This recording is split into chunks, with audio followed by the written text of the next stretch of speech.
ఓం మహాగణాధిపతయే నమః. ఓం గురుభ్యో నమః. ఓం శ్రీమాత్రే నమః. పరమేశ్వర స్వరూపమైనటువంటి జ్యోతిష, వాస్తు మరియు ఇతర అనేకమైనటువంటి శాస్త్రంలో మనకు అందించినటువంటి మహర్షులకి నమస్కారం. హయగ్రీవ హయగ్రీవ హయగ్రీవేతి యోగదయత్తస్య నిస్సగతైవాని జహు కన్యా ప్రవాహవత్ అరుణాం కరుణాతరంగితాక్షీం ధృతపాశాంకుశ పుష్పబాణచాపాం అనిమాదిభిరావృతాం మయూకైః అహమిత్యేవ విభావయే భవానీ శ్రీమాత్రే నమః. ప్రేక్షకులకి ఆ లలితాంబిక అమ్మవారి యొక్క అనుగ్రహం పరిపూర్ణంగా కలగాలని మనస్ఫూర్తిగా కోరుకుంటూ నేను మీకు ఈరోజు చెప్పబోయేటువంటి అంశం ఏమిటి అంటే, మనకి గనక ఏదైనా ఒక అంశము ముందుగా తెలిసినా లేదా ముందుగా దాన్ని మనం కంట్రోల్ చేయగలమని మనకు అనిపించినా అది మన జీవితాన్ని మారుస్తుంది. గుర్తుపెట్టుకోండి, ఇది ముందుగా తెలిసినా ఆ తెలిసిన విషయం మనం కంట్రోల్ చేయగలం అనుకున్నా, లేదా మనం ఒక పని చేయడం ద్వారా అది కంట్రోల్ అవుతుందని అనుకున్నా కూడా మన జీవితం అద్భుతంగా మారుతుంది. ఇది ఈరోజు టాపిక్. అది ఎలాగా అంటే 3 విషయాలు ఇక్కడ. ఒకటి, మన స్వప్నంలో రావడం వల్ల తెలుసుకోవడము, లేదా మన చుట్టూ ఉన్నటువంటి పరిస్థితులు నిమిత్త శాస్త్రమే అంటారు, నిమిత్తం ద్వారా తెలియడము. మూడవది, ఈ తెలిసిన అంశాన్ని మనం ఏ రకంగా దాన్ని మన జీవితంలో మార్చుకోవడానికి ఏం చేయగలము అనేటువంటి విషయం. ఈ 3 విషయాలు ఇప్పుడు మనం తెలుసుకోబోతున్నాం. ఒక్కొక్క రాశి రీత్యా ఒక్కొక్క లగ్నం రీత్యా చూసుకుంటే కనుక కన్యా లగ్నము, కన్యా రాశి. కన్యవారికి కనుక చూసుకున్నట్లయితే ప్రధానంగా మీకు ఏదైనా ఒక స్వప్న రూపంలో మిమ్మల్ని అంటే కన్యా రాశి వారికి స్పెసిఫిక్గా ఏమవుతుందంటే, ఇక్కడ 2 అంశాలు మిమ్మల్ని ఇబ్బందిస్తూ ఉంటాయి. ఎట్లాగా అంటే, ఒకటి జల రూపంలోని, లేకపోతే 2 ఆ జలం పాడైనట్టుగా స్వప్నంలోకి రావడము, లేదా పాడైపోయినటువంటి కొన్ని మందిరాలు వస్తుంటాయి కొంతమందికి. అట్లా కానీ అంటే ఏదైనా సరే ఈ కన్యా రాశి వారికి ఏంటంటే అధికారులు అంటే కొంచెం ఎక్కువ స్కోప్ ఉంటుంది. డ్యూయల్టీ అంటారు, లగ్నమే డ్యూయల్ లగ్నం కాబట్టి ఏంటి, అధికారులు రావడం, గవర్నమెంట్ అధికారులు కావచ్చు, ఇట్లాంటి వాళ్ళు ఎవరైనా మిమ్మల్ని ఇబ్బంది పెడుతున్నట్టుగా స్వప్నంలో రావడం, లేకపోతే ఆ ఇబ్బంది పడుతున్నటువంటి అంశాలు మీ చుట్టూ జరగడం, లేకపోతే జల రూపంలో ఏదైనా పాడైపోయిన వాటర్, మురికి కాలవలు, లేకపోతే ఇట్లాంటిది ఏదైనా రావడం, ఇవన్నీ ఏంటి, ఒక్కొక్క దానికి ఒక్కొక్క ఇండికేషన్ ఉంటుంది. జల రూపంలో వచ్చిందంటే మీరు ప్రయాణం చేసేది కొంచెం జాగ్రత్తగా చూసుకోండి. అధికార రూపంలో వచ్చింది అంటే something is going to bad, father మూలంగా కావచ్చు, లేకపోతే ఏదైనా అధికారుల మూలంగా రావచ్చు, మీ సుపీరియర్స్ మూలంగా రాబోతున్నాయి. అదేవిధంగా గుళ్ళు గోపురాలకు సంబంధించినవి కొంతమందికి వస్తుంటే విన్నాను. కన్యా లగ్నం వాళ్ళకి, కన్యా రాశి వారికి పర్టికులర్గా, సార్ నాకు అది ఒక పాడుపడ్డ గుడి వచ్చిందండి అంటూ ఉంటారు. అంటే సంథింగ్ మీకు దేవతా సంబంధించిన రుణం, దేవతా రుణం మిగిలిపోయింది, నువ్వేదైనా ఒకటి చేసి దాన్ని అధిగమించు అని అర్థం అనమాట. అంటే ఏంటి, మీరు ఏం చేయాలి, ఏదైనా ఒక జీర్ణించి ఉన్నటువంటి ఆలయానికి వెళ్ళి అక్కడ మీ వంతు సహాయం ఏదైనా చేయండి. అంటే అక్కడ మీరు డబ్బులు లేవు, ఏదైనా సహాయం చేస్తానంటే మాన్యువల్గా వెళ్ళి చేయొచ్చు. ధనం ఉందండి నా దగ్గర అనుకుంటే అక్కడ ఏదైనా నిర్మించడానికి మీరు ఏదైనా కొంత మీ సహాయం, మీ వంతు సహాయం అది మీరు చేస్తున్నారు కాదండి, భగవంతుడు మీరు చేయించుకుంటున్నాడు. ఇది మీరు బాగా అర్థం చేసుకోవాలి.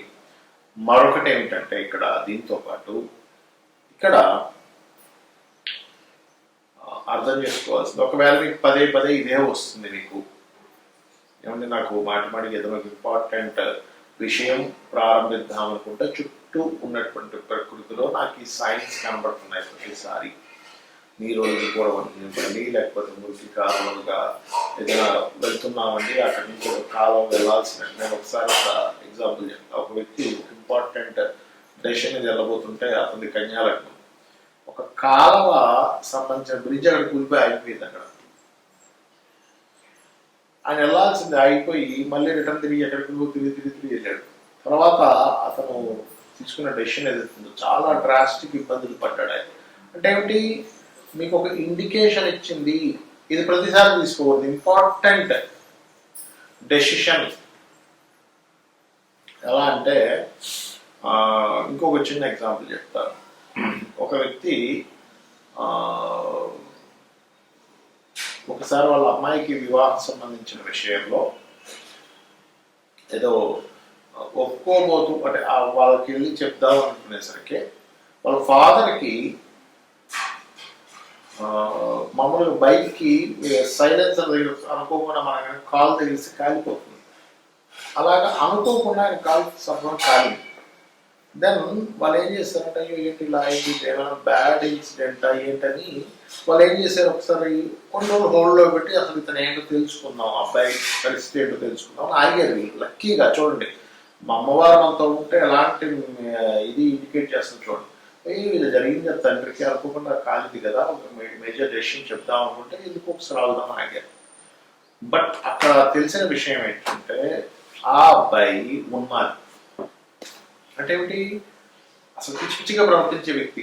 తర్వాత తెలిసి అమ్మ ఎంత పెద్ద దాని నుంచి బయటపడ్డా అంటే అది ప్రకృతి చెప్తుంటుంది మనకి, ఇది అర్థం చేసుకోండి. మరి దీని నుంచి బయటపడ్డాను అలాగా వెంకటేశ్వర స్వామి యొక్క ఆరాధన మీకు అద్భుతమైనటువంటి ఫలితాలు ఇటువంటి వాటి నుంచి బయటపడేయడానికి.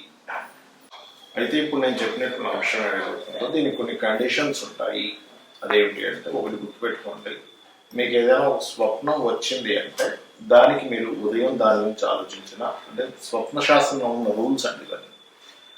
ఉదయం పూట దాని గురించి తదేకంగా ఆలోచించిన ఆ స్వప్నం వస్తే దానికి సంబంధం లేదు. లేదా మీరు దాని గురించి ఎవరితోనైనా మాట్లాడినా, లేనట్లయితే మీకు అనారోగ్యంతో ఉండి ఆ స్వప్నం వచ్చినా, మీరు అది ఊహించుకున్న దాని గురించి ఇలా జరుగుతుందని ఊహించుకున్న స్వప్నంలోకి వస్తే ఆ స్వప్నానికి మీకు సంబంధం లేదు, గుర్తుపెట్టుకోండి. ఇక మరొక విషయం ఏంటంటే, ఏదైనా ఒక అంశం, ఏదైనా ఒక గుడ్ సైన్ కావచ్చు, బ్యాడ్ సైన్ కావచ్చు, మీరు ఒక పని స్టార్ట్ చేసే ముందు రిపీటెడ్గా ఇస్తుంది అంటే మీరు అర్థం చేసుకోవాల్సింది ఏంటంటే it's going to something good or something bad. అంటే అలాగా మనం ఒక పని స్టార్ట్ చేద్దాం అనుకున్నాం, అంతట్లో ఒక ఫోన్ వచ్చి ఒక బ్యాడ్ న్యూస్ వినబడింది, వెంటనే ఆపేయడం మంచిది అక్కడ. ఎందుకంటే ప్రకృతి మీకు చెప్తుంది, ప్రకృతి ఈజ్ ఈక్వల్ టు అమ్మవారు. ఇది గుర్తుపెట్టుకోండి. ప్రకృతి అంటే ఎవరో కాదు, ఈ విశ్వం మొత్తం నిండి ఉన్నటువంటిది అమ్మవారు. అది ఈశ్వర రూపం అనుకోండి, ఆ పరమేశ్వర రూపం అనుకోండి, ఆ పరమేశ్వర శక్తి అయినటువంటి అమ్మవారు అనుకోండి. ఇది బాగా అర్థం చేసుకోండి. అలాగే ఒక్కొక్కసారి కొన్నిసార్లు ఏమవుతుందంటే, దీన్ని కొంచెం జాగ్రత్తగా గమనించవలసిన అంశం ఇది ఏంటంటే, కొన్నిసార్లు మన కర్మ తొలగడానికి మనం భగవత్ సంబంధించిన ప్రయత్నాలు చేసేటప్పుడు కూడా కొన్నిసార్లు ఆటంకాలు వస్తాయి. అంటే అలా అంటే ఒక చిన్న దీక్ష తీసుకోబోతున్నాం అనుకోండి, దీక్ష తీసుకునే ముందు కొన్ని ఆటంకాలు వస్తాయి. అప్పుడు ఏంటంటే ప్రకృతిలో ఒక నెగటివ్ సైన్ ఆపడం. ఎందుకంటే ప్రకృతి అనేటువంటిది పాజిటివ్ నెగటివ్స్తో సంబంధాలు కలిగి ఉంటుంది. అంటే దేవతా శక్తులతోనే ఉంటుంది, అసుర శక్తులతోనే ఉంటుంది. కర్మ ఉంటుంది. కర్మ ఏం చేస్తుంది అంటే, నువ్వు ఈ దీక్ష తీసుకోవడం వల్ల నువ్వు బాగుపడతావు కాబట్టి నీ యొక్క లైఫ్ అద్భుతంగా వెళ్ళబోతుంది కాబట్టి, అంటే భగవద్ ధ్యానంలో వెళ్ళినప్పుడు నీ యొక్క కర్మ దగ్ధం అవుతుంది. అయ్యేటప్పుడు కూడా కొన్ని ఆటంకాలు వస్తాయి. అలాంటప్పుడు మనం అర్థం చేసుకోవాల్సింది ఏంటంటే, ఓహో దీనివల్ల నేను బాగుపడబోతున్నాను కాబట్టి కర్మ ఆపుతుంది అని అర్థం చేసుకోవాలి. చాలా మంది తెలియక ఏమనుకుంటారంటే, నేను ఈ గుడికి వెళ్దాం అనుకుంటే ఆటంకం వచ్చిందంటే ఆ గుడికి వెళ్ళకూడదేమో, నేను ఈ పూజ చేద్దామంటే ఆటంకం వచ్చింది, నేను ఈ పూజ చేయకూడదేమో అనుకుంటాను. అలా కాదు. దీనికి చిన్న ఎగ్జాంపుల్ చెప్తాను. ఒక పిల్లవాడికి ఒక తల్లి మెడిసిన్ వేస్తుంది, కడుపులో ఏదో పురుగున్నా, ఆ పిల్లవాడు ఏడుస్తాడు. అయ్యో ఏడుస్తున్నాడు కాబట్టి వద్దేమో అనుకుంటే ఎట్లా, ఆ పిల్లవాడు చేదుగా ఉంది కాబట్టి వద్దంటాడు. లేకపోతే పిల్లవాడు స్కూల్కి వెళ్ళడానికి ఇష్టపడట్లేదు కానీ ఆపం కదా అంటే వీటి ఒక మంచి పనికి మాత్రం వీటిని తీసుకోకూడదు. అంటే అలాగా ఒక ధర్మమైనటువంటి పని చేస్తున్నాము, ఒక లోక కళ్యాణం కోసం పని చేస్తున్నాము, ఒకరికి దానం ఇస్తున్నాము. ఉదాహరణకి పాపం ఒకరికి చదువు లేదు, లేకపోతే పలానా ఇబ్బందులు ఉన్నా వాళ్ళకి ఏదో డబ్బులు ఇవ్వబోతున్నారు. ఇది మీ సహృదయంతో రిటర్న్ ఎక్స్పెక్ట్ చేసి కాదండి, ఒక దానం లాగా లేకపోతే ఒక సహృదయంతో ఒక హెల్ప్ చేయబోతున్నారు, దానికి ఇటువంటివి వర్తించవు. ఏమంటే ఒక హెల్ప్ చేయడానికి వెళ్ళబోతున్నా అంటే నాకు మధ్యలో ఆటకం వచ్చింది, హెల్ప్ చేయొచ్చా చేయకూడదు అనేటువంటిది కాదు. ఇది బాగా అర్థం చేసుకోండి. ఈ సైన్స్ అంటే ఈ యొక్క ప్రకృతి యొక్క సంబంధం స్వప్న రూపమా, మన చుట్టూ ఉండేటువంటి ప్రకృతి రూపంలో ఇచ్చే సిగ్నల్ ఏవైతే ఉన్నాయో ఇవి మీకు వస్తున్నాయి అంటే మీరు ఒక మంచి దీంట్లో వెళ్ళబోతున్నారు. వీటిని నేను రాసుల వారిగా ఎలా అయితే చెప్పానో దీన్ని ఎట్లా బ్రేక్ చేయాలి, దీన్ని ఎలాగా సెట్ చేసుకోవాలనేటువంటిది మీరు ఈ రకంగా చేసుకుంటే మీ యొక్క జాతకం, మీ యొక్క భవిష్యత్తు మీ చేతుల్లోనే ఉంటుంది. కాబట్టి దీన్ని బాగా అర్థం చేసుకోండి. అలా కాకుండా మనం ఏంటంటే, మనం చాలామంది ప్రకృతి ఏం చెప్తుందో వినం ఫస్ట్. అయితే ఇక్కడ మనకి ఒక చిన్న ఇంకొక ముఖ్యమైనటువంటి అంశం చెప్పి ముగిస్తాను. అదేమిటి అంటే, ప్రకృతి చెప్పేది మనకు అర్థం అవ్వాలన్నా, ప్రకృతితో మనం మమేకమై మన జీవితాన్ని గడపాలన్నా ఒక్క విషయం బాగా అర్థం చేసుకోండి. అదేమిటి అంటే, మనము ఓపెన్ మైండెడ్తో ఉండాలి. ఓపెన్గా ఉంటేనే మనం దాన్ని తీసుకోగలుగుతాము. చిన్న ఎగ్జాంపుల్ ఎలా అంటే, ఒక గిన్నె ఉంది, ఇలా ఉంటే వర్షం పడినటువంటిది ఇందులో స్టోర్ అవుతుంది వాటర్, ఇలా ఉంటే స్టోర్ అవుతుంది. ఎలాగో మనం ఓపెన్గా ఉంటేనే ప్రకృతి మనకి ఇచ్చేటువంటి సిగ్నల్స్ తీసుకుంటుంది. ఓపెన్గా ఉండడం అంటే ఏమిటి, చాలా మందికి అర్థం కాదు. నువ్వు అనుకున్నది అనుకున్నట్టుగా అవ్వాలని కాదు, నువ్వు చెప్పిందే శాసనం అని కాదు, నువ్వు చెప్పిందే జరగాలని కాదు, నువ్వు అన్నదే జరగాలని అనుకోకూడదు, నువ్వు చెప్పింది అందరు వినాలని అనుకోకూడదు. అందరి యొక్క అభిప్రాయాలను నువ్వు స్వీకరించగలగాలి. అప్పుడు నీ యొక్క అభిప్రాయం చెప్పాలి. అవతల వాడు చెప్పిన దాన్ని చిరాకు పడిపోవడం, కోప్పడిపోవడం, అట్ట చెప్పి కొట్టిపోయడం చేయకూడదు. ఎందుకంటే మనకున్నటువంటి లిమిట్స్ ఏమిటనేది మనకు తెలియదు. వినండి, ఓపికగా వినండి, అవునా అని అనుకోండి, దాని తర్వాత చర్చించండి, సెట్ చేసుకోండి. చాలా మటుకు ఏమవుతుంటుంది అంటే, మనం ఇలా రిజెక్ట్ చేసేటప్పుడు, కోప్పడేటప్పుడు ఏమవుతుంది, ప్రకృతి ఇవ్వడం ఆపేస్తుంది.